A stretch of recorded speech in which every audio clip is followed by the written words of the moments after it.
immediate change. The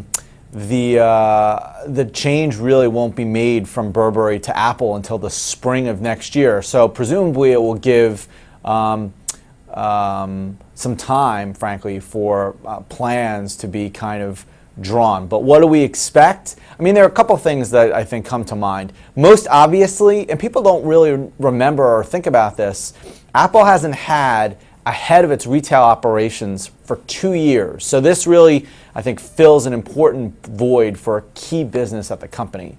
I think secondly, look, I mean, Apple's retail stores, definitely a strategic asset, but frankly, a business that hasn't been performing particularly well over the last couple of quarters. So we see that as a significant priority.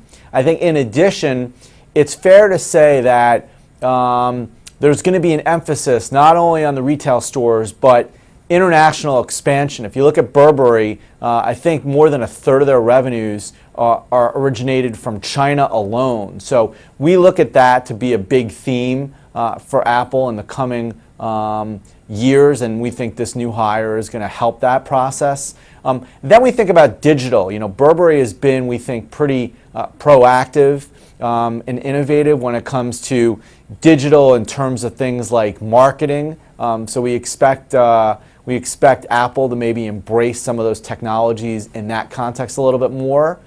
And then I guess ultimately what people are probably thinking of most here is fashion and wearables. When you bring in the CEO of Burberry, you'd have to think that Apple is thinking along those lines, and it's not lost on us that just a few months ago we think that the company hired the former CEO of Yves Saint Laurent to work on some special projects. So there are a lot of potential positives here. In talking with a number of S&P Capital IQ's equity analysts focused on the consumer discretionary sector, by and large, we think this is a positive for Apple.